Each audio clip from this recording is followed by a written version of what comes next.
Ang kwentong ito ay hango sa tunay na buhay. Nangyari ito taong 1965 sa lugar ng Cagayan, Bali. Sa papalubog na araw ay nakatayo naman si Janos sa isang malaking bato sa may dalampasigan. Ihip ng hangin at malalakas na hampas ng alon ang kanyang naririnig. Sa loob ng ilang oras ay magaganap na ang labanan kung sino sa dalawang panig ang magtatagumpay. Sa mahabang panahon ay nakikipaglaban siya sa kasamaan, pero sadyang nararamdaman niya na ang nalalapit niyang takip silim. Handa na si Janos na tapusin ang lahat, kahit ang sariling buhay. Babalik ka pa ba, Janos? Umaasa ako na magkikita pa tayong muli. Pwede naman kitang samahan. Wika ni Paul habang nakatingala kay Janos. Umaasa rin ako na magkikita pa tayo, Paul. At sa pagkakataong ito, ay ayaw kitang isama dahil sino na lang ang magkukwento ng buhay ko kung sabay tayong mawala. Tugon dito ni Janos na bahagyang ngumiti habang nakatanaw sa karagatan. Gagawin mo kong tagapagsalaysay ng iyong kwento? Kung ganun, dapat kang makabalik upang madagdagan ang kwento ng buhay mo. Wika ni Paul. O siya, sige. Maraming salamat sa iyo, Paul. Nakangiting sambit naman dito ni Janos. Sa huling sulyap nila sa isa't isa ay gumuhit ang kidlat sa kalangitan na tumama kay Janos at bigla itong naglaho. Bumakas naman sa mukha ni Paul ang balungkot at matinding pag-aalala. Sa hilagang bahagi ng Cagayan ay may isang antingerong naninirahan malapit sa may dalampasigan. Siya si Janos, ang antingerong tangan ang mutya ng kidlat. Nakatira siya sa bahay na bato, isang uri ng bahay sa hilagang bahagi ng bansa na may sapat na katatagan sa tuwing mananalasa ang bagyo. Mag-isa lamang sa buhay si Janos. Naubos ang kanyang pamilya nang dahil sa pananalasa ng bagyo. Kaya naman natakot na siyang bumuo ng sariling pamilya dahil ayaw niya nang maramdaman ulit ang pait at sakit na mawala ng mga mahal sa buhay. Pero ang pangyayari na iyon sa buhay ni Janos ay mas nagpatibay pa sa kanya. Iginugol na lamang niya ang sarili sa pagiging antingero.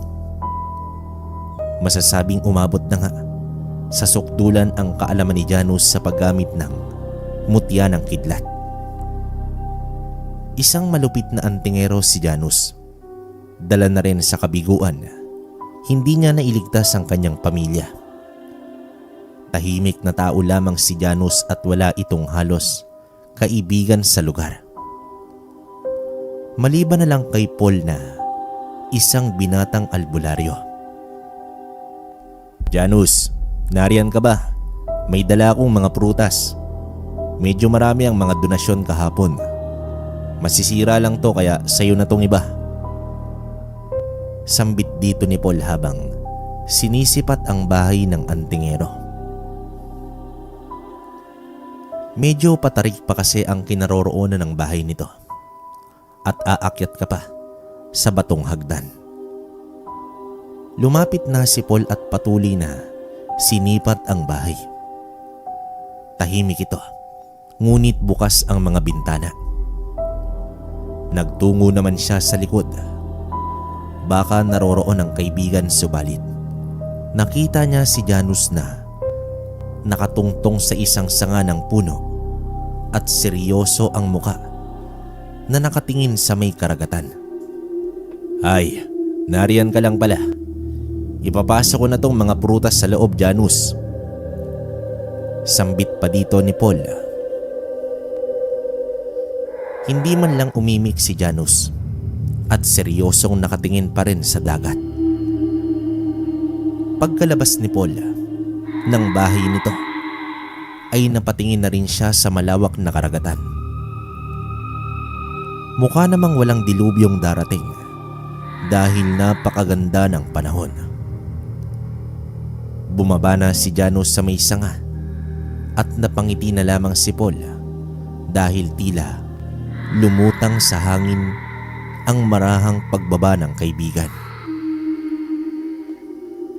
Sa laki ng katawan ni Janus ay hindi man lang halos gumalaw ang maliit na sanga ng puno na kanyang kinatatayuan. Maghanda ka, Paul. Nakakita ako ng mga magindara. Balaan mo ang mga mangingisda na mag-ingat. Wika naman dito ni Janus. Babalik na naman ang mga yan. Sige, pagsasabihan ko ang mga mangingisda. Alam na rin nila ang gagawin kung may magindarang magpapakita. Tugon naman dito ng albularyo. Huwag pa rin tayong magpakampante. Alam mo naman ang kakayahan ng mga aswang dagat. Paalala pa dito ni Janus. Nagpaalam na rin si Paul at para na rin mabalaan ang mga mangingisda.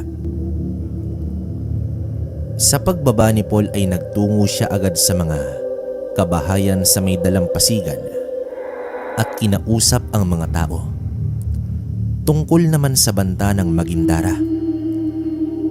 Nakaramdam na naman ng takot ang karamihan dahil sa mga lumipas na mga taon ay hindi biro ang bilang na biktima ng mga aswang dagat. Tumugon naman ang mga mangingisda sa paalala ni Paul. May mga nagsasabing hindi muna sila manghuhuli ng isda. Pero may mga hindi nagpatinag dala na rin sa matinding pangangailangan. Kung yan ang pasya ninyo, mag-ingat kayo at kung may mapansin kayong kakaiba, balik agad sa dalampasigan. Naiintindihan ko kayo kung bakit kailangan nyo pa rin na mangisda. Wika naman dito ni Paul. Kinagabihan ay may mga pumalaot pa rin. Si Mario at ang dalawang anak ay magkakasama sa iisang bangka. Inihagis na nila ang lambat sa dagat at matyagang naghintay na mapuno ito ng mga isda. Makalipas ang ilang minuto ay gumalaw na ang lambat, pero parang may humihilan nito. Naalarma na ang mag-aama at mabilis na nagsagwan paalis sa laot dahil alam nila na posibleng magindara ang may gawa nito. Hinayaan na lamang nila ang lambat na tuluyang pumailalim na sa dagat. Habang ang mga binatang anak ni Mario ay mabilis na ang pagsagwan, siya naman ay nakaamba na ang itak sa posibleng pagpapakita ng mga aswang dagat. Hanggang sa nakarinig na sila ng kakaibang mga huni, nagsimula ng manlabo ang kanilang mga paningin at bumibigat na ang katawan.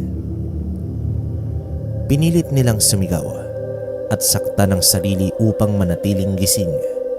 Ngunit naramdaman na lamang nila na naging paurong ang takbo ng kanilang bangka. Wala nang epekto ang pagsagwa nila dahil nadadaig na ito ng paghila ng mga nilalang. Nagsilutangan na rin ang mga ulo ng magindara sa palibot ng bangka. Tumayo na ang mag-aama at nakaamba na ang mga sagwan upang ihambalos sa mga papalapit na aswang. Subalit may biglang bumagsak sa dagat at nabaling ang atensyon ng mga aswang doon. Bahagyang natahimik hanggang sa may bumulusok na umahon mula sa ilalim ng tubig. at tangay ang dalawang magindara. Nagulat ang mga aswang at nagsipulasan nito. Inihagis ng nilalang ang dalawang magindara sa mga kasamahan nito at doon nag-umpisa ang labanan sa pagitan ng mga aswang dagat at ng isa pang nilalang. Mabilis na nagsagwan ang mag-aama at lumayo na sa lugar. Habang nakatanaw si Mario sa mga nagsasalpukang nilalang, ay nakita niya ang tila mga kidlat na tumatama sa mga aswang.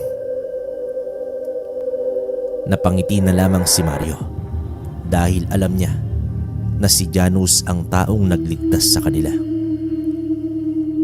Pagsapit ng umaga ay muling nagpunta si Paul sa mga kabahayan at kinamusta ang mga nangisda kagabi, at dito niya nalaman ang pag-atake ng magindara. Lumapit naman si Mario sa albularyo at ikwinento ang lahat. Nag-abot din siya ng mga pagkain kay Paul upang ibigay kay Janus bilang pasasalamat.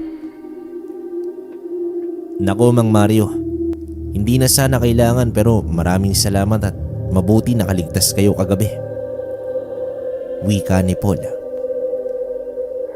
Subalit ang pag-atake ng mga magindara ay hindi lamang nagtatapos sa gabing yun. Nabalot ng pangamba si Paul habang patungo siya sa bahay ng antingero.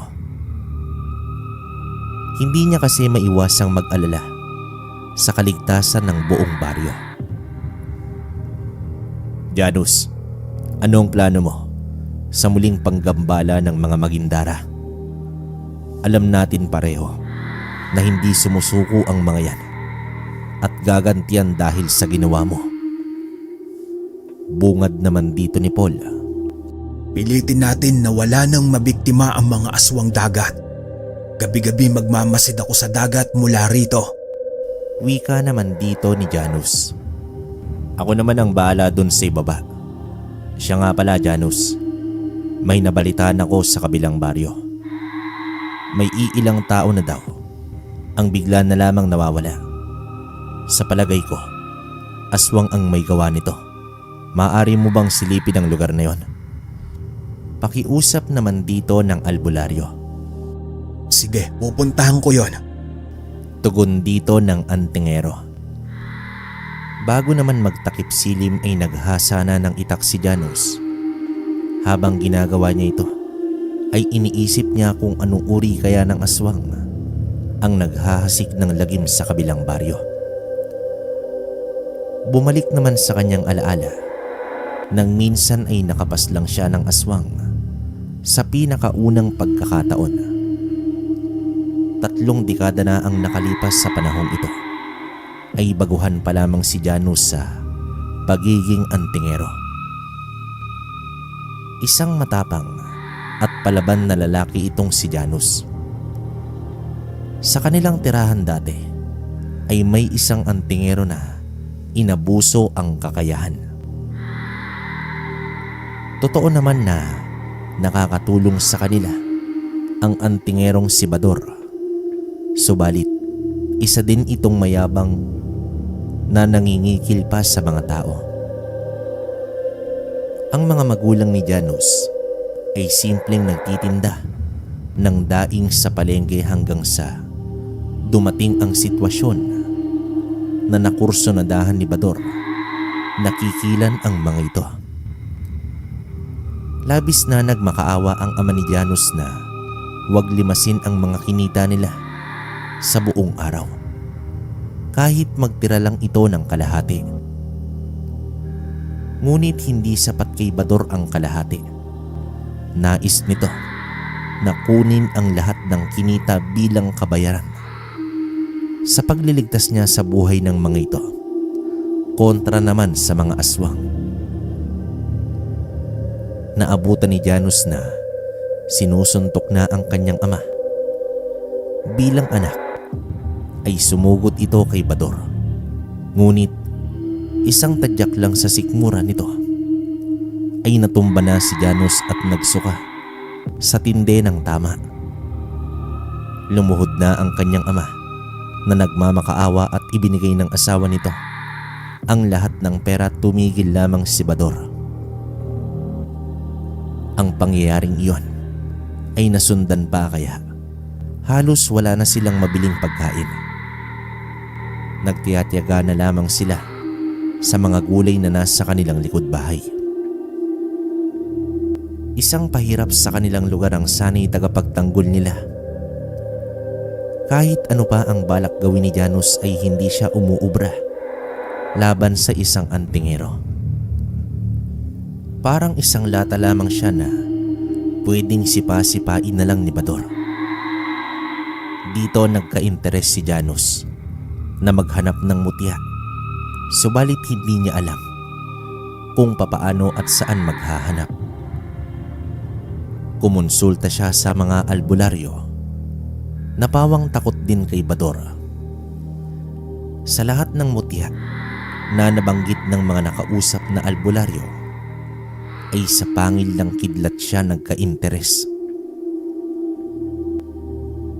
Sa isang gabi na malakas ang ulan na may kasamang kulog at mga kidlat ay nasipat ni Janus ang isang matandang lalaki na nagpasilong sa isang puno.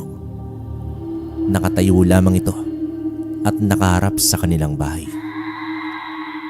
Sa pagliwanag ng kidlat ay doon pa lamang niya naaninag ang kaanyuan nito. Makalipas ang ilang minuto ay naawa na si Janus dahil tiyak na basang-basa na ang matanda. Kaya naman sinubukan niya itong puntahan. Kinuha niya ang dahon ng anahaw sa gilid ng kanilang bahay at sumisigaw siya papalapit sa matanda. Sinabi niyang pupuntahan niya ito at papapasukin sa bahay. Subalit, ilang metro pa lamang ang layo ni Janus sa matanda ay tumama ang napakalakas na kidlat sa puno kung saan naroroon ang matanda. Sumabog at nasunog ang punong yon. Bahagyang tumilapon si Janus at sa pagbalik ng tingin niya ay nahati na ang malaking puno at nagliliyab ang karamihan sa parte nito. Nagmadali naman siya upang hanapin ang matanda. Panay tawag si Janus sa matanda, ngunit hindi niya na ito natagpuan pa. Tiyak siyang natamaan ng kidlat ang matandang yon, pero nasaan na ang katawan nito? Aalis na sana siya sa puno upang hanapin sa ibang bahagi ang matanda, ngunit napansin niya ang bukod tanging kulay asul na apoy sa gitna ng nahating puno. Unti-unting naapula ng ulan ang apoy. Maliban lang sa asul na apoy, sinipat pa ito ni Janus at may napansin siya na tila pangil na napakaputi at doon nagmula ang kulay asul na apoy. Pangil ng kidlat? Ito na ba ang pangil ng kidlat? Tanong nito sa kanyang sarili. Ilang saglit pa ay nawala na ang apoy. Marahan niyang kinuha ang pangil na mainit-init pa. Agad niya itong inilagay sa bulsa at sa kanyang pagtayo ay muling kumidlat at sapul na sapul si Janus. Matapos ang pagtama ng kidlat ay dumilim na ang paningin ng binata at bumagsak na sa lupa. Sa pagdilat ng kanyang mga mata ay maliwanag na at nakita niya ang ina na nakahawak sa kanyang kamay habang tulog na nakaupo sa silya sa tabi ng kanyang kama. Nang magising ang ina ay labis itong nagpasalamat dahil buhay pa si Janus. Habang ikwinento ng kanyang ina ang nangyari kagabi ay nakita ni Janus ang kanyang damit na nakasabit sa gilid ng bintana. Wasak at gutay-gutay na ito. At kahit sino pa ang magsabi, tiyak Hindi na mabubuhay ang taong natamaan ng kidlat. Sa kalooban ni Janus ay nakaramdam siya ng tuwa. Hindi dahil sa nabuhay pa siya, kundi sa pangil ng kidlat na kanyang nakuha. Pasimple niyang kinapa ang bulsa at naroroon pa rin ang pangil. Nagtataka naman ang kanyang pamilya kung papaano nakaligtas si Janus. Huwag na po kayong mag-isip ng kung ano. Malamang iniligtas ako ng Diyos. Inay, magpunta tayo sa simbahan upang makapagpasalamat. Wika naman dito ni Janus. Hindi na nag-atubili pa ang buong pamilya at nagtungo sila agad sa simbahan upang magdasal at magpasalamat. Sa tuwa ng kanyang ama ay bumili pa ito ng pansit upang pagsaluhan sa hapunan. Makalipas ang ilang araw ay pinuntahan ni Janus ang kakilalang albularyo at inilahad niya ang tungkol sa hindi inaasahang pagkuha sa pangil ng kidlat. Namangha naman at napangiti ang albularyo. Hindi ito nagdalawang isip na gabayan at turuan ng mga usal ang binata. Habang unti-unting natuto si Janus ay wala siyang ibang iniisip kundi balikan at sugpuin ang kawalangyaan pinaggagawa ng antingerong si Bador. At nangako siya sa kanyang sarili na hindi siya magiging katulad ni Bador. Sa lahat ng ito ay walang kaalam-alam ang kanyang mga magulang. Makalipas ang 2 buwan ay muling nag-amok si Bador sa palengke. Nasindak ang lahat at pinagsisira ang mga paninda. Wala ni isa ang sumubok na lapitan si Bador, hanggang sa isang malaking sandol ang tumama sa kanyang ulo. Natahimik ang lahat at nangangamoy gulo na. Marahang lumingon si Bador at nakita niya ang isang binata na nakatayo at seryosong nakatitig sa kanya. Sa sandaling yon ay itinago ni Janus ang kanyang presensya bilang antingero. Ngumisi lamang si Bador at naglakad papalapit na sa binata. Papagitna na sana ang kanyang ama, ngunit inabisuhan niya ito na doon lamang sa tindahan manatili. Ibang Janus din ang nakita ng kanyang ama, dahil punong-puno ito ng katapangan at lakas ng loob. Isang napakalakas na suntok ang binitawan ni Bador at sa pulang kaliwang pisngi ni Janus, subalit napalingon lamang ng konti ang binata at hindi man lang ito nakaramdam ng sakit. Nais din kasing patunayan ni Janus kung gumagana na ba talaga ang kanyang mutya. Nagulat naman si Bador sa hindi inaasahang eksena. Kaya naman muli niya itong sinuntok. Ngunit sa pagkakataong iyon ay sinalo ni Janus ang kamao ng antingero. Nanlaki naman ang mga mata nito at naramdaman nito ang higpit ng kamay ni Janus. Hinila naman ni Janus ang kamay ni Bador at buong lakas na ibinalibag. Namangha ang mga tao sa nakita at tila gumaan ang pakiramdam. Sa wakas ay may tumapat na sa abusadong antingero. Nagpagulong-gulong si Bador sa labas ng palengke. Tumayo ito at sumigaw pa. Pinagmumura niya ang binata at hinamon pa ito. Dito na tumakbo si Janus papalapit kay Bador. Akmang sasalubungin siya nito ng suntok. Biglang nawala ng ilang segundo si Janus at lumitaw sa likuran ng antingero. Isang kamay ang naramdaman ni Bador na humawak sa kanyang tagiliran at inihagis siya ni Janus paitaas.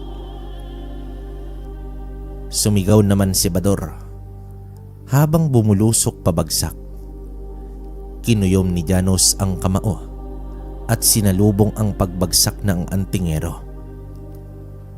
Halos kumawala naman ang kaluluwa nito nang matamaan sa may sikmura. Bumagsak si Bador at namimilipit ito sa sakit. Dinampot siya ni Janos at hinawakan sa leeg. Kitang-kita ni Bador ang mga mata ni Janos na may namuong kidlat. Kapag nakita pa kita sa lugar na ito, pasasabugin ko na ang utak mo. Matapang na wika naman dito ni Janos. Nagmamakaawa ng gusto si Bador at nangako na magpapakalayo-layo na. Tumatakbo ito habang umiika. Nagsigawan ang mga tao at nagbunyi, habang ang mga magulang ni Janos ay gulat na gulat sa nagawa ng kanilang anak.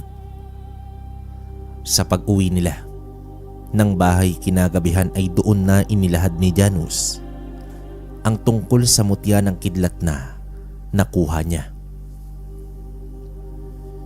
Dito naliwanagan ang pamilya kung bakit nakaligtas si Janos sa gabing natamaan nito ng kidlat.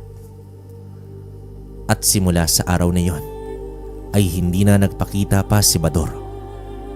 Ngunit hindi naman talaga si Bador ang tunay na kalaban ni Janos, kundi ang mga nilalang ng dilim. Isang gabi, habang naglalakad pauwi si Janos ay narinig niya ang pag-iyak ng isang babae dahil sa pananakit ng tiyan nito. Narinig din niya ang asawa nito na aalis ng bahay upang sunduin ang manghihilot. Buntis pala ang babae. Subalit may naamoy sa paligid si Janos hanggang sa nakita niya ang isang tiktik na gumagapang sa bubungan ng bahay. Akmang papalabas na ang lalaki sa bahay.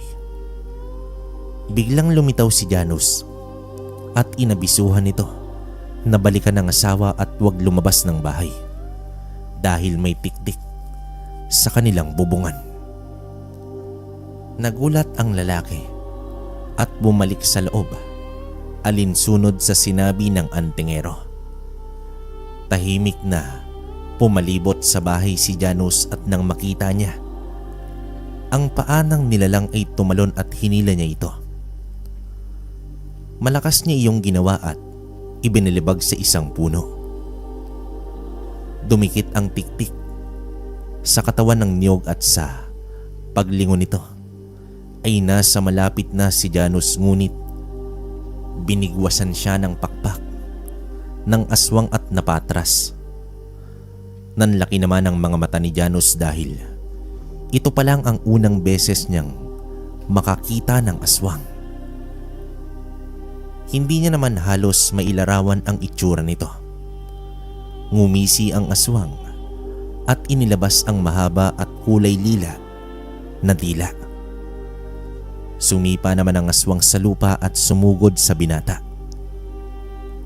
Buong lakas naman itong hinambalos ng itak ni Janos mula pababa pa itaas at tumama ito sa baba ng aswang, dahilan upang mahati ang bibig nito.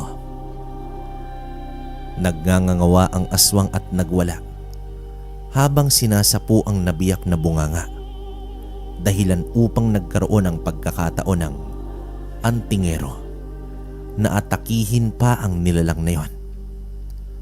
Walang habas na pinagtataga ni Janos ang aswang. Nagkabali-bali na ang mga pakpak nito at iilang buto sa mga galamay.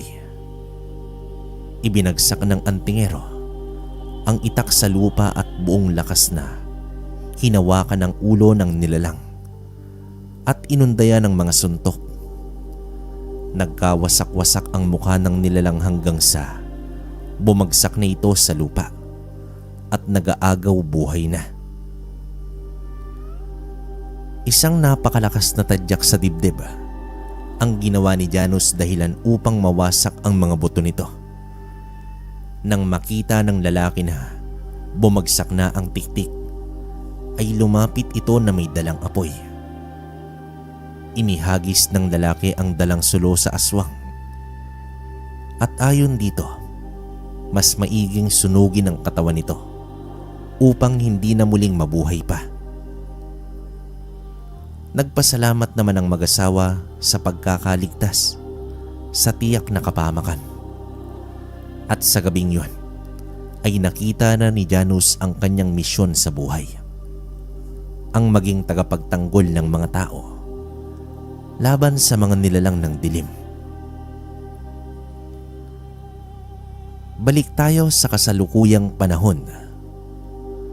Nagkakape pa si Janus sa balkonahe habang pinagmamasdan ang paligid na naliliwanagan ng buwan. Sa taglay niyang bilis ay kayang-kaya niyang puntahan ang kabilang baryo sa loob lang ng ilang minuto. Tatahakin niya ang kabundukan upang mas mabilis siyang makarating. Nang masipat niya si Paul na paakyat patungo sa kanyang bahay. Paul, abay gabi na. Ano bang sadya mo? Bungad na tanong dito ni Janus. Tutuloy ka ba sa karatig baryo ngayon? Sa tingin ko wala namang magindara na sasalakay ngayon. Mukhang nasindak na sa ginawa mo kagabi. Wika naman dito ni Paul. Babalik din naman kaagad ako, Paul. Pero kung sakaling may magindara, kaya mo naman silang pigilan, hindi ba? Oo naman. Sige na. Ako na muna ang bahala dito. Sagot naman dito ng albularyo. Nang makaalis na si Paul, ay umusad na rin si Janus. Nang makarating sa lugar si Janus ay nasipat niya ang malaking apoy na ginawa ng mga taga-baryo. Gumagawa sila ng pagbabantay sa lugar. Purong kalalakihan ang naroroon, malapit sa malaking siga at may mga dalang sandata. Isang larawan ng pagkakaisa. Nakatanaw lamang mula sa malayo ang antingero at mukhang payapa naman ang baryo. Tumungo naman si Janus sa mas liblib pang bahagi ng baryo sa pamamagitan ng pagtalon sa mga puno. Hanggang sa may nasipat siyang lalaki na nakatayo sa likod bahay. Kitang-kita niya ang mga nakabukang kamay nito na may mahabang kuko. Kumpirmado, isang aswang nga ang lalaking yun. Kulot ang buhok, walang pang itaas na damit at nangingintab ang maitim na balat. Sa sandaling yon ay hindi pa niya matukoy kung anong uri ng aswang ang taong yon na may kalakihan pa ang pangangatawan. Tila ba may inaabangan ito mula sa bahay na yon. Maya-maya pa ay bumukas ang pinto sa kusina at may lumabas na isa pang lalaki na may kargang tao. Nanlaki naman ang mga mata ni Janus dahil umaatake na pala ang mga ito sa tahimik na paraan. Habang may kargang tao ay may hila-hila pa ito na isang tao. Tila mag-asawa ang mga biktima na hindi mawari ni Janus kung buhay pa ba ang mga ito. Literal na naglakad lamang ang dalawa papalayo sa bahay. Kinuha naman ng aswang ang hila-hilang tao at ikinarga. Kasunod nito ay ang paglundag nila ng mataas at nagpalipat-lipat sa mga puno. Kampante naman na sumunod si Janus dahil naikubli niya ang kanyang presensya. Habang sinusundan pa lamang niya at base sa kilos ng mga aswang ay may hinala na si Janus kung ano ang uri ng mga ito. Nasa 2 bundok na ang nalagpasan nila habang hindi pa rin nakakalata ang dalawang aswang. Napakalayo na nila sa baryong pinagmulan hanggang sa nakarating sila sa isang maliit na komunidad. Dumating ang dalawang aswang sa lugar. May sumalubong sa mga ito na 4 na kalalakihan at ang dalawa ay dumiretso na sa nagkukumpulang mga kalalakihan na nakapalibot at nakaupo sa isang pahabang mesa. May 2 sulo sa magkabilang dulo ng mesa, kaya naman kitang-kita ni Janus ang ginagawa ng mga ito. Ang mga biktima ay ipinasok sa isang saradong kamalig. Malamang kulungan nila yon. Makalipas pa ang ilang minuto ay biglang nagsitayuan ang mga kalalakihan at may lumabas mula sa isang bahay. Napakunot ang noo ni Janus dahil ang aswang na lumabas ay isa palang gabunan. Sumaludo naman ang iba pang aswang dito. Ngayon ay kumpirmado na ni Janus kung anong uri ng mga nilalang ang mga ito. Mga gabunan na nasa iisang komunidad. Sa gabing yun, hindi bababa sa 10 gabunan ang nasilayan ni Janus. Bilang bihasang antingero, ay umatras si Janus sa sandaling yon. Dapat pagplanuhan ang pag-atake sa mga ganoong uri ng aswang. Nagpasya naman si Janus na bumalik sa kanyang bahay upang paghandaan ang pagtugis sa mga nilalang. Subalit may kailangan din siyang bantayan dahil sa banta ng mga magindara na nasa mismong lugar niya. Kinabukasan ay siya na mismo ang nagtungo sa kaibigang si Paul. Paul, mga gabunan pala ang nambibiktima sa kabilang baryo. Natagpuan ko na ang lungga nila. Wala mismo sa baryo, kundi nasa bundok na hindi napupuntahan ng mga tao, doon sa kanluran. Wika ng antingero.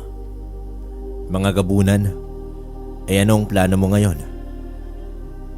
Nag-aalalang tanong naman dito ni Paul. Nais kong ubusin sila, pero sa dami ng kanilang lahi, tiyak may makakatakas kung sabay-sabay ko silang lulusobin. Naisip ko na isa-isahin ko sila, pero ang inaalala ko ay ang mga magindara. Wika pa ni Janus. Naiintindihan kita, Janus, pero wag mo na kaming alalahanin. Hindi basta-basta makakasalakay ang mga magindara sa dalampasigan. Tugon dito ni Paul. Pero ibang usapan na sa laot. Papaano na lang ang kabuhayan ng mga tao dito kung may malaking banta sa kanilang pangingisda? Pag-aalala ni Janus. Kailangang mamili si Janus kung sino ngayon ang uunahin niya. Ang sariling baryo o ang sa iba.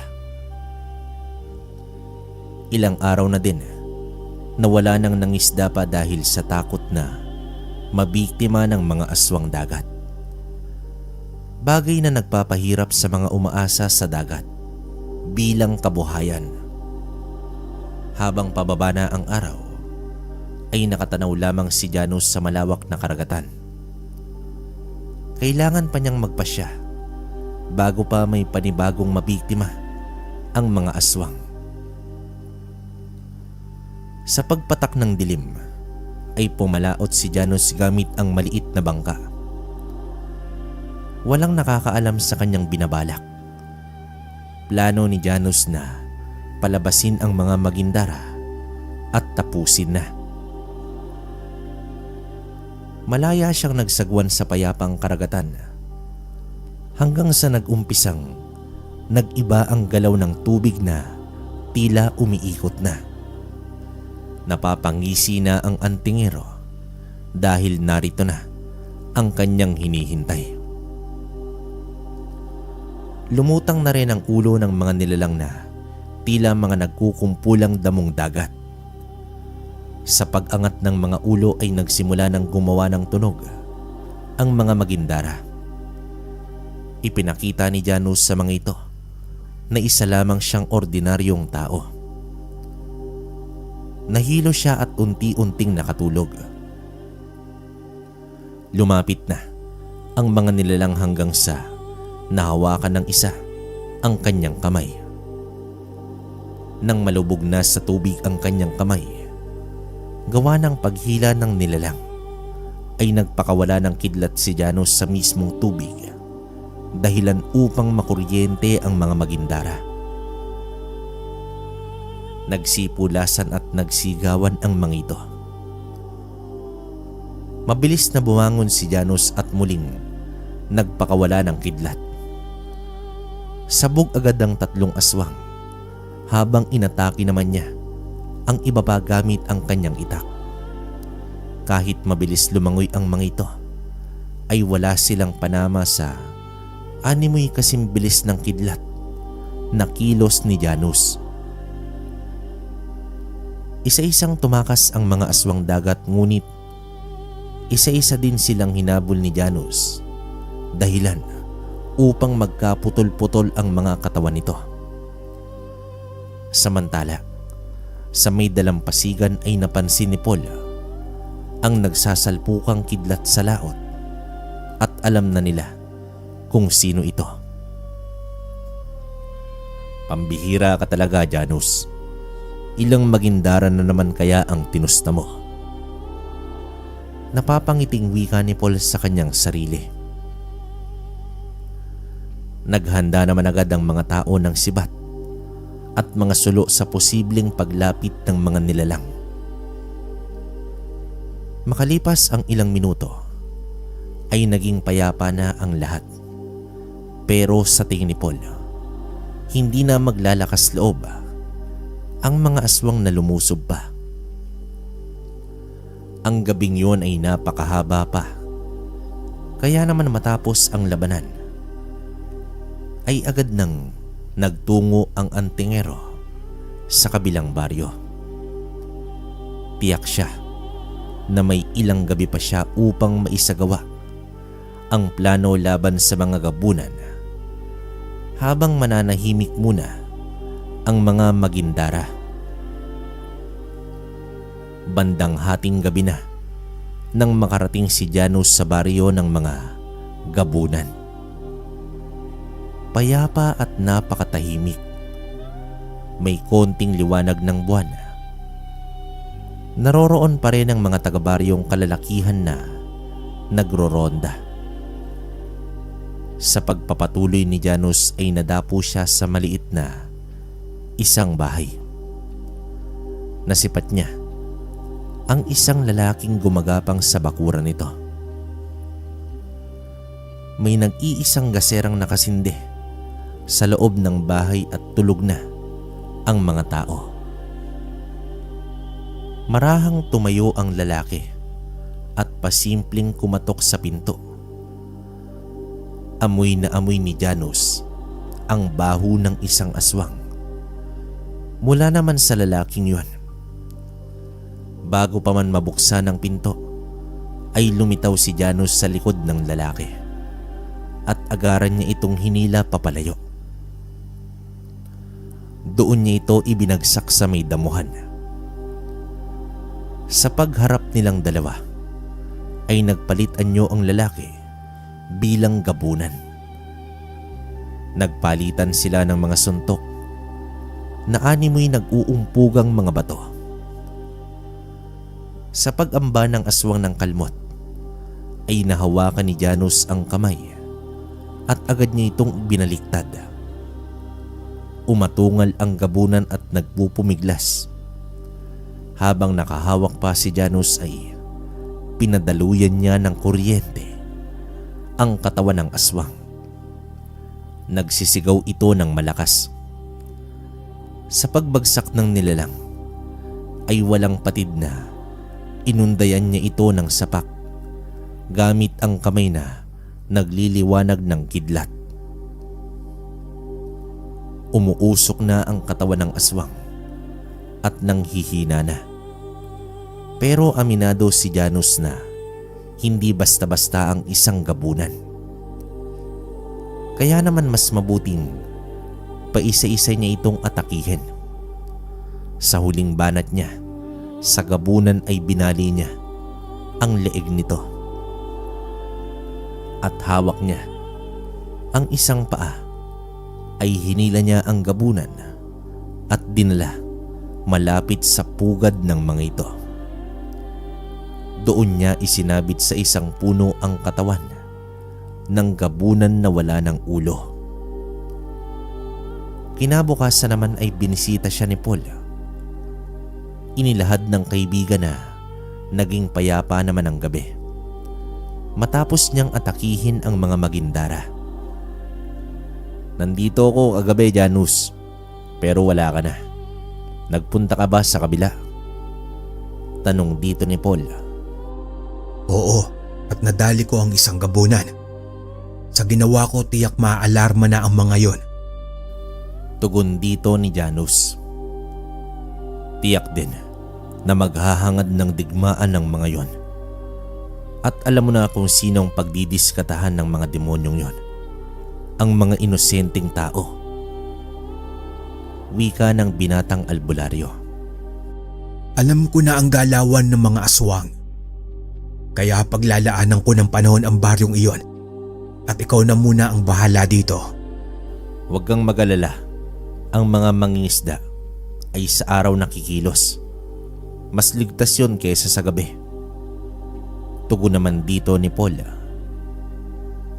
Sa mismong araw na iyon ay bumalik si Janus sa kabilang baryo upang mabantayan ang lugar. Tanghaling tapat pa lamang pero may nakita na siyang lalaki na ubod ng lasing. Doon pa ito sa kalye sa tapat ng simbahan. Batid ni Janus na ang lalaking iyon ay may dinadalang problema dahil umiiyak ito habang umiinom ng alak. May mga kakilala ang lalaki na lumapit at inaya siyang umuwi. Pero nagalit lamang ito. Kaya naman hinayaan na lamang nila. May napagtanungan naman si Janus tungkol sa lalaking yon. Ayon dito, ang lalaking yon ay si Milton. Ilang araw na daw itong lasing dahil nawawala ang kanyang mag-ina. May hinala na si Janus kung bakit nawawala ang mag-ina nito. Dagdag pa sa napagtanungan niya, halos araw-araw daw ay may nababalitang nawawala sa kanilang lugar. Inabangan ni Janus ang lalaki hanggang sa ito ay nakatulog. Bago naman magtakip silim ay napabalikwas si Milton sa kanyang kinahihigaan. Natagpuan niya ang kanyang sarili sa isang kamalig sa may palayan. Bigla namang pumasok si Janus na may inabot na tubig. Nagalit si Milton at pinagmumura pa si Janus at kinabig ang tubig. Tumayo si Milton at akmang lalabas subalit pinigilan siya ni Janus. Hanggang sa nabanggit ng antingero ang tungkol sa gabunan. Gabunan? May alam ka sa nangyari? Nasaan ang mag-ina ko? Ibalik mo sila sa akin. Galit na wika ng lalaking pakiramdam ay iniwan siya ng mundo. Naiintindihan kita, Milton. Ako nga pala si Janus. Naparito ako upang tugisin ang mga gabunan. Wika ng antingero. Isa ka bang antingero? Tanong ni Milton habang tiningnan si Janus mula ulo hanggang paa. Oo, at kagabi isa sa kanila ay napaslang ko na. Nalaman ko ang nangyari sa'yo ayon sa nakausap ko sa sentro. Ano ba ang alam mo sa mga aswang dito sa baryo? Usisa naman dito ni Janus.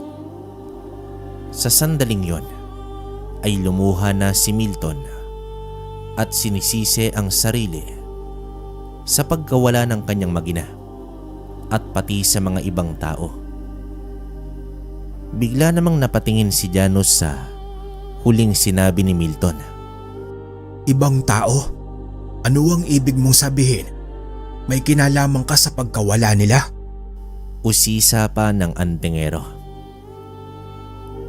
Ayon kay Milton, ilang buwan na ang nakalipas nang may lumapit na isang lalaki sa kanilang bahay upang bibili ng mga manok. Nagbebenta kasi si Milton ng mga hayupan bilang hanap buhay. Nakilala niya si Waldo na naging suki niya na dahil araw-araw itong bumibili ng manok at iba pa.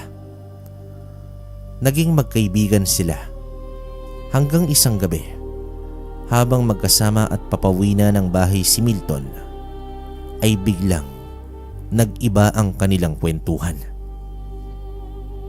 Alam mo Milton, ako at ang aking kalahi ay ayaw ng gulo. Marami ka namang kakilala at kaibigan sa lugar na ito, hindi ba? Kailangan ko ang kooperasyon mo para maging tahimik ang lahat. Pag-iiba ni Waldo ng kanilang pinag-uusapan. Teka lang, parang hindi ko yata naiintindihan ng lubos ang sinasabi mo. At anong kalahi mo? Nagtatakang tanong dito ni Milton. Magkaibigan naman tayo, hindi ba? Siguro dapat lang na magtulungan tayo. Kailangan ko ng tao, karne ng tao, at ibibigay mo yan sa akin. Nakangising wika ni Waldo habang mahigpit na inakbayan si Milton. Anong karne ng tao? Naku naman Waldo, huwag ka naman magbiro ng ganyan. Sambit ni Milton na bahagyang tumawa pero nag-iiba na din ang pakiramdam niya. Nang mapansin ni Milton ang pagbabago ng kamay na nakaakbay sa kanya, lumaki ito at naging kamay ng isang halimaw. Sa paglingon niya, sa kanyang kasama ay ibang nilalang na ito at napakabig siya sa bigla sa katawan nito. Tumambad kay Milton ang isang nilalang na noon pa lamang niya nasilayan. Isang malaking nilalang na ubod ng itim ang balat. Mahaba ang maputing buhok. May pangil at dalawang sungay sa noo.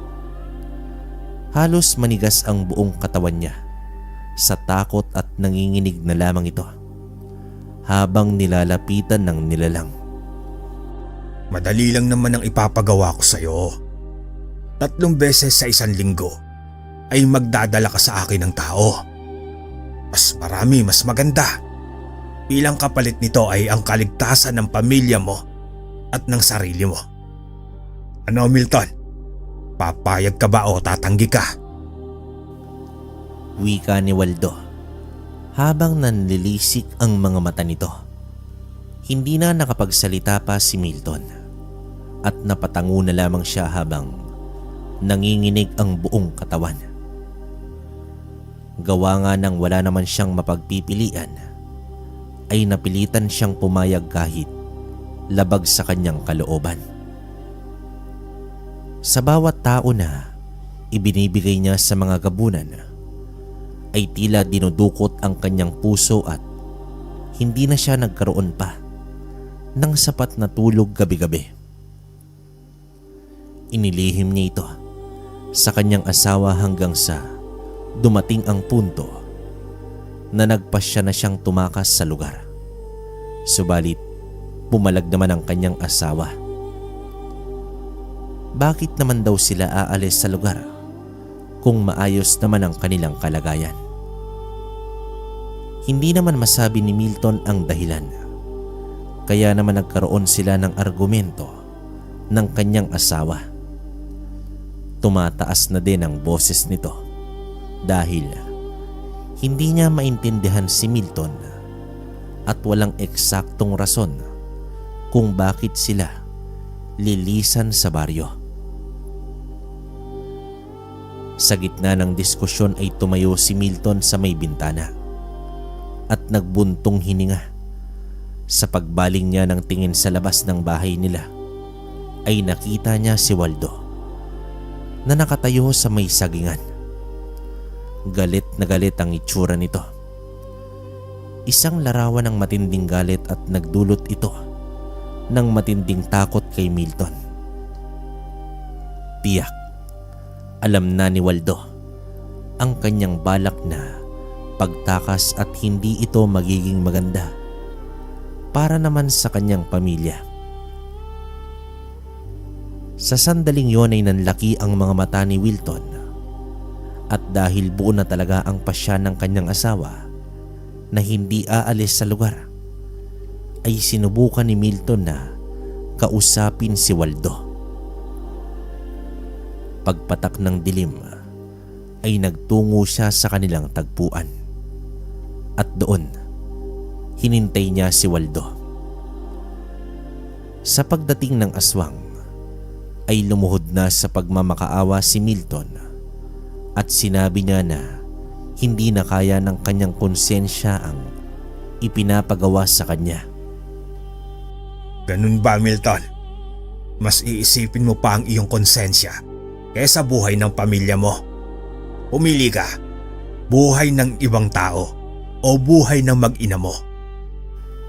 Madiing wika naman dito ni Waldo. Maawa ka na, Waldo. Hindi ko na talaga kaya. Lubayan mo na ako at pakiusap. Huwag mong galawin ang pamilya ko.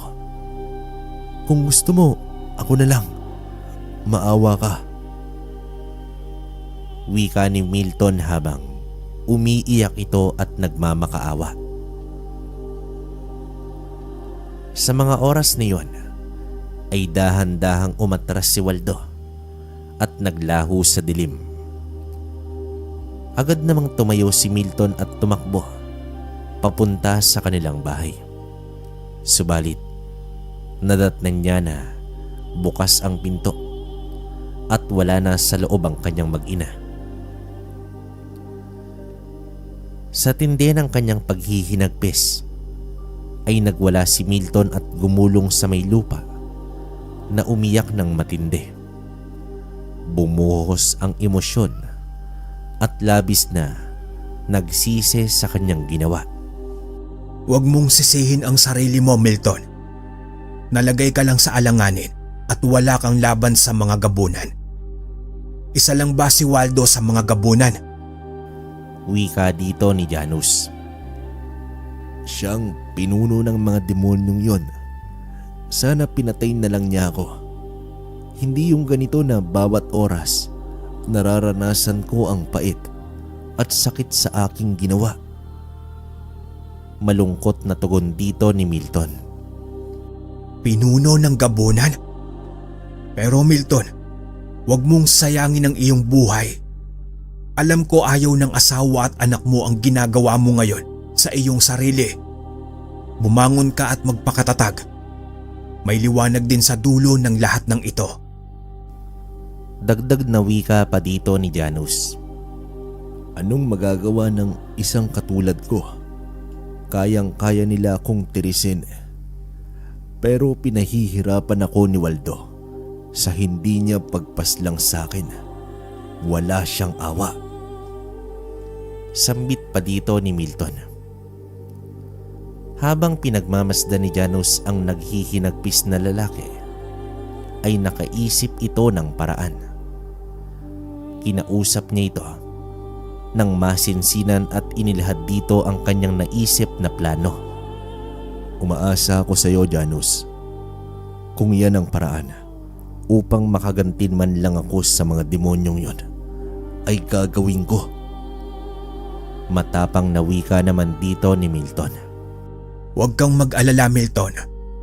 Ipinapangako ko sa iyo hindi ka mapapahamak.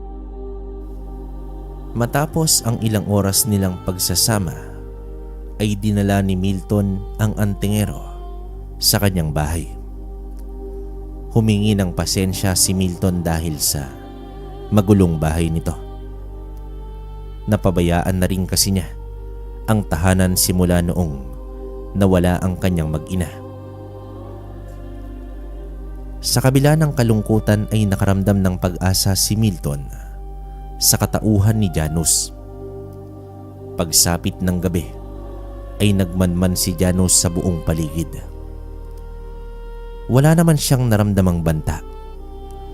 Pero ilang oras na lang ay uumpisahan na nila ang kanilang plano. Sa buong baryo ay tanging si Milton lamang ang hindi ginagalaw ng mga gabunan. Wala na rin kasi siyang takot at pakialam kung lapain man siya ng mga ito. Ilang beses na rin siyang nakakita ng aswang at hinahamon niya ito ng suntukan, pero pinagtatawanan lamang nila si Milton. Utos ito ni Waldo na huwag galawin si Milton bilang bahagi ng parusa nito sa kanya. Kaya ito ang gagamitin ni Janus na pagkakataon upang maisahan ng gabunan. Oo, sige Janus, mauuna na ako sa'yo. Nais kong makita ang gabunan na mamatay sa harapan ko. Sambit ni Milton at umalis na ng bahay. Asahan mo yan, Milton. Tugon dito ni Janus. Naglakad na si Milton habang tumutungga ito ng alak. Pinagmumura ang mga gabunan at nagsisisigaw na magpakita ito sa kanya. Bagay na kadalasan niyang ginagawa hanggang sa may kumaluskos na sa mga puno sa gilid ng daan. Hoy, alam ko na nariyan lamang kayo. Bakit hindi niyo ko harapin, mga duwag? Ang papangit na nga ng mukha ninyo. Mga duwag pa kayo. Sigaw dito ni Milton. Hanggang sa may isang nilalang na naglakad palabas ng kakawyan. Tumatawa ito ng mahina at nagwikang kung hindi dahil sa utos ng kanilang pinuno ay matagal niya nang nilapas si Milton. Tumugon naman ang tawa si Milton at hinamon ng gabunan ng suntukan. Lumapit pa ang gabunan at naiirita sa lalaking amoy alak. Umamba na ang gabunan na sasapakin si Milton, ngunit may sumalo sa kamao nito at napasigaw ang gabunan. Kasunod nito ay ang mabibilis na suntok na natamo ng gabunan. Sa bilis nito ay halos hindi makita ni Milton ang mga atake ni Janus. Napamangha na lamang ang ordinaryong tao sa kanyang nakita. Maya-maya pa nang makita niyang bugbog sarado na ang gabunan, ay napangisi naman si Milton. Bilang panghuling atake ay sinapak ni Janus ang aswang. Sa dibdib nito kasabayang lintik ng kidlat. Nawasak ang gitnang katawan ng gabunan, ngunit buhay pa rin ito. Iniabot ni Janus ang kanyang itak kay Milton at nagwika siya na ito na ang tumapos sa gabunan. Sa galit ni Milton ay ibinuhos niya ang dalamhati sa naghihingalong gabunan. Walang patid na pinagtataga ni Milton ang nilalang hanggang sa mawalan ito ng buhay. Sa muli ay pinugutan ni Janus ang gabunan at sinilaban. Dalawa na ang nabawas sa mga kalaban. Janus, maraming salamat. Pakiramdam ko'y nabunutan ako ng tinik. Pero marami pa sila. Kahit gabi-gabi natin ito gagawin, ay papayag ako. Wika ni Milton habang hinihingal na boses. Kailangan na nating umuwi, Milton. Baka may makakita pa sa atin sa kampo ni Waldo. kailangan pa rin natin mag-ingat upang maisagawa pa rin natin ang ganitong estilo. Paalala naman dito ni Janus. Sa pagbalik nila sa bahay, ay nabatid ni Janus ang pag-asa sa itsura ni Milton. Pero labis pa rin siyang naawa sa kalagayan nito. Anong mutya bang meron ka, Janus? Bakit ang lakas at ang bilis mo? Seryosong tanong dito ni Milton. Mutya ng kidlat. Alam mo ba na dati rin na agrabyado ang pamilya ko? Pero hindi sa aswang, kundi sa isang antingero. Kaya ako nagkaroon ng determinasyon na makakuha ng mutya. Maari din ba ako na maging antingero? Kahit anong mutya, ayos lang sa akin. Alam mo, Milton, hindi madali ang pagkuha ng mutya. Pero kung ito talaga ay ipagkakalob sa iyo ng kalikasan, usa na itong lalapit sa iyo. Pero may mas importante pa tayong gagawin kaysa paghahanap ng mutya. Walang kasiguraduhan kung gaano katagal iyon. Maaaring linggo, buwan, taon o dekada pa ang aabutin bago tayo makahanap ng mutya. Ang mahalaga ngayon ay ang gabunang naghahasik ng lagim sa baryong ito. Ang plano ng dalawa ay nagpatuloy at iilang gabunan na rin ang napaslang ni Janus. Bagay na ikinagalit lalo ni Waldo. Isang gabi, habang magkasamang naglalakad sina Milton at Janus, ay nakarinig sila ng mga sigawan. Inabisuhan agad ni Janus si Milton na umuwi na ito ng bahay dahil pakiramdam niya ay may pagsalakay na nangyayari. Hindi ako gagalawin ng mga gabunan, Janus. Pagtanggi dito ni Milton. Hindi na tayo nakakasiguro pa dahil galit na ngayon ang mga gabunan dahil sa pagkalagas ng kanilang mga kasama. Paliwanag naman dito ni Janus. Pumayag na lamang si Milton at mabilis na tumakbo pabalik ng bahay. Samantala, nasisipat na ni Janus ang iilang gabunan na sumalakay sa mga tao. Kitang-kita ni Janus na nagtatalsika na ang mga tao palabas ng bahay at walang awa nilang nilapa ng gabunan na nakaabang sa labas.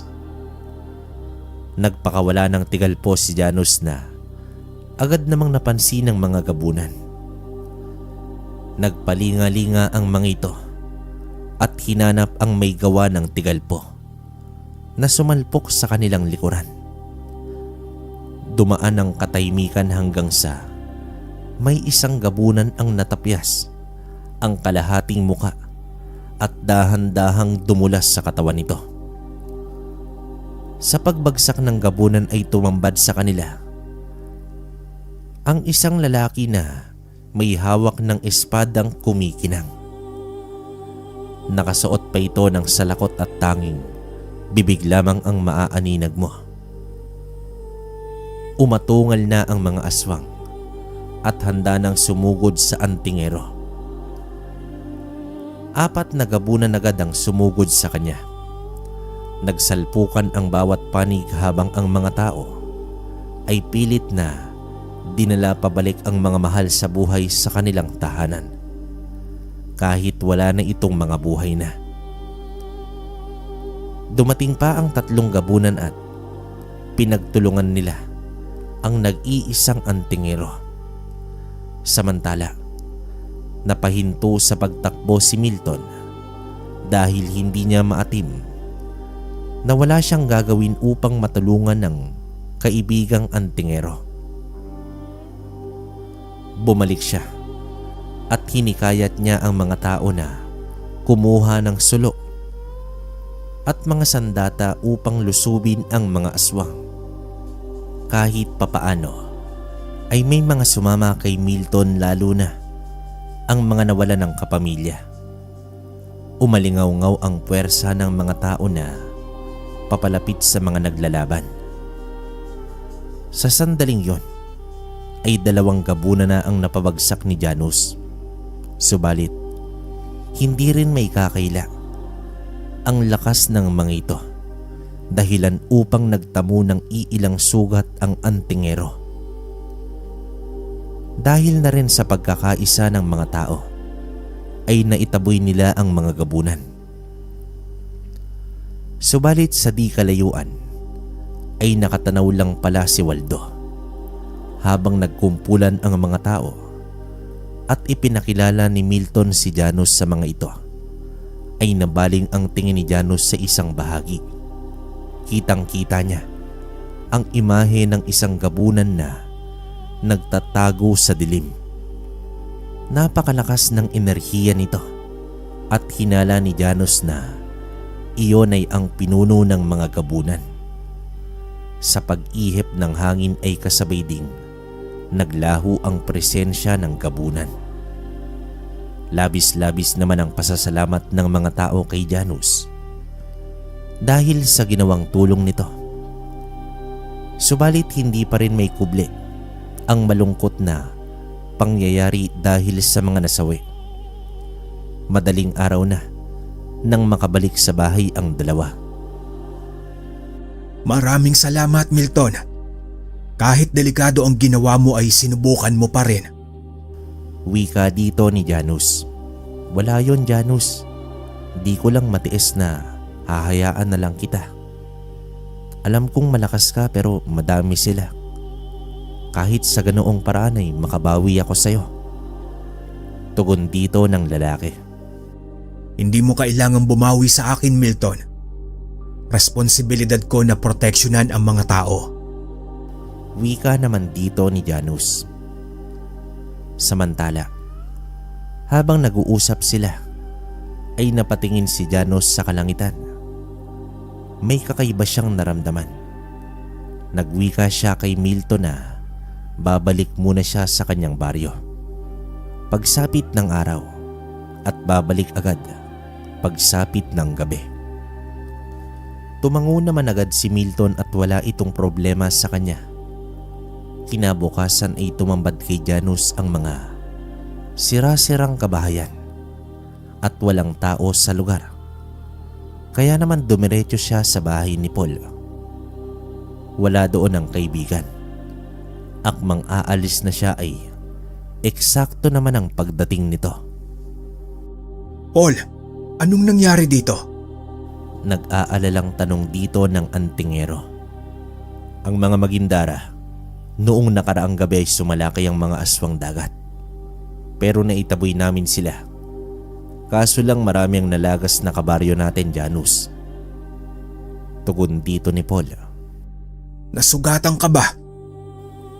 Tanong dito ni Janus habang tiningnan ng nakabendang tagiliran nito. Huwag mo itong alalahanin. Malayo sa panganib to, Janus. Siya nga pala, kamusta na ang baryong pinuntahan mo? Tanong dito ng kaibigan niya. Inilahad naman ni Janus ang mga nangyari at nagluluksa din ang buong baryo dahil sa mga nasawi. Pinaalam naman ni Paul na galing siya sa may sementeryo at karamihan sa mga tao ay naroroon pa habang nagluluksa sa mga inilibing na kapamilya. Ayon kay Paul, habang nagkakasiyahan sila sa dalampasigan dahil sa kaarawan ng isang kapitbahay, ay biglang sinalakay ng mga Magindara. Mabuti na lamang at palaging handa ang mga tao. Tinatayang nasa 10 Magindara ang sumugod. Sa pinagsamang puwersa ng mga tao at sa mga usal ni Paul ay napagtagumpayan nila ang laban, subalit tanging isang Magindara lamang ang nalagas sa kalaban, habang sa kanila ay mahigit 20. Napapikit na lamang si Janus at nagpipigil ng galit. Janus, kung iniisip mo na napabayaan mo kami, huwag kang mag-alala dahil alam ng mga kababaryo kung nasan ka. Isipin mo, Janus, iisa lang ang katawan mo. Alam din namin na ginawa mo naman ang lahat upang ipagtanggol ang mga tao. Wika naman dito ni Paul. Hindi ko lang maiwasan ang pakiramdam na may kasalanan ako. Kung hindi lang sana nagkasabay ang Magindara at Gabunan. Tugon dito ni Janus. Nilagyan ko na ng pangontra ang buong lugar. Tapusin mo ang naumpisahan mo sa kabilang baryo. Kaya ko silang pigilan, Janus. Hindi man ako kasing lakas mo, pero malakas ang tiwala ko sa aking mga usal at orasyon. Wika naman dito ng binatang albularyo. Pangako, uubusin ko ang mga aswang dagat na yan. Hindi ako titigil hanggat wala nang matira pa sa kanila. Sa pagbalik niya sa bahay, ay tumayo si Janus sa isang malaking bato habang nakatanaw sa malawak na karagatan. Tila umayon ang panahon sa kanyang emosyon. Unti-unting nabuo ang maiitim na ulap at naglikha ito ng pagkulog at kidlat. Sumigaw ng malakas si Janus at tumama ang mga kidlat sa karagatan. Halos yumanig ang kalupaan sa tindi ng emosyon ni Janus. Bago naman lumubog ang araw ay bumalik na si Janus sa bahay ni Milton. Isang seryosong muka ang namutawi sa antingero. Inabisuhan niya si Milton na wag nang lumabas ng bahay pagsapit ng gabi. At habang naghahapunan sila, ay pumintig ang tenga ni Janus. Narinig niya ang malalim na paghinga ng isang nilalang. Sumenya siya kay Milton na huwag maingay at manatili lamang sa loob. Sa paglabas ni Janus ay nakita niya ang isang gabunan na nakatuntong sa malaking sanga ng puno. Dito pala ikinukubli ng hunghang na Milton ang isang lapastanga ng antingero. At sa tingin mo ba ay magagapi mo ang pinunong katulad ko? Nakangising bungad dito ni Waldo. Bakit hindi natin tapusin ang lahat ngayon, Gabunan? Gigil na wika ng antingero. Naku naman, huwag kang masyadong atat, antingero. Darating din tayo dyan. At ikaw naman, Milton, isusunod na kita pagkatapos ko dito sa antingero. Babalatan kita ng buhay. Tumatawang sambit dito ni Waldo. Mabilis na nagpakawala ng kidlat si Janus. Subalit hinampas lang ito ni Waldo ng kanyang kamay. Bagay na ikinagulat ni Janus. Humalakhak naman si Waldo habang tumalon ng napakataas palayo. Bahagyang natigilan si Janus. Dito niya napagtanto kung gaano kalakas itong si Waldo.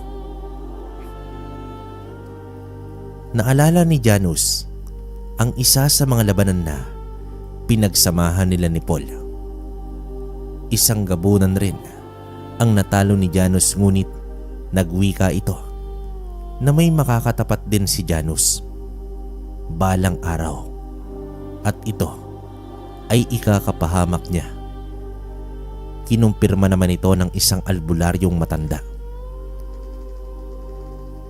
Ayon dito, may natatanging lahi ng gabunan na kumakain mismo ng kidlat dahil ito sa tanga nilang mutya ng kidlat, at ang mga gabunan na ito ay hindi lang iisang mutya ang tangan sa katawan, kundi napakaraming bagay na magpapahirap sa isang antingerong lalaban dito. Janus, umalis na si Waldo? Tanong ni Milton na nagpabalik sa ulirat ng antingero. Oo, umalis na siya. Milton, payo ko sa'yo. Lisanin mo na ang baryong ito. Magkumbinsi ka ng mga tao na umalis na rin at huwag nang balikan ang lugar na ito. Teka, bakit? Ano bang mangyayari? Isang purong demonyo ang maghahari dito. pero gagawin ko ang lahat upang tapusin siya. Wika dito ng antingero. Sa mga salitang narinig ni Milton ay batid niya na may kakaharaping napakalakas na kalaban si Janus at nag-aalinlangan ito kung matatalo ba niya. Tinapik niya sa balikat si Janus at pumayag sa nais nitong mangyari. Kinabukasan ay nagpaalam na si Janus kay Milton at muling pinaalala dito ang paglikas sa lugar. Magkikita pa ba tayo, Janus? Malungkot na tanong naman dito ni Milton. Subalit bahagyang ngumiti lamang ang antingero at tuluyan na itong tumalikod. Isang hapon ay nakita ni Paul si Janus na nakatayo sa malaking bato. Batid nito ang malalim na iniisip. Ang tagpong iyon ay nagpapahiwatig ng pamamaalam. Sa huling sulyap nila sa isa't isa ay gumuhit ang kidlat sa kalangitan na tumama kay Janus at biglang naglaho. Bumakas naman sa mukha ni Paul ang malungkot at matinding pag-aalala. Alam ni Paul ang matinding labanang kahaharapin ni Janus. Umabot ang isang araw. Dumaan ang ilang linggo. Gumulong ang ilang buwan at lumipas ang maraming taon. Hindi na muling nagpakita pa si Janus. Sa mga panahong ito ay kabilang na si Milton sa kanilang baryo. Dito siya nagtungo at naging kaibigan niya si Paul.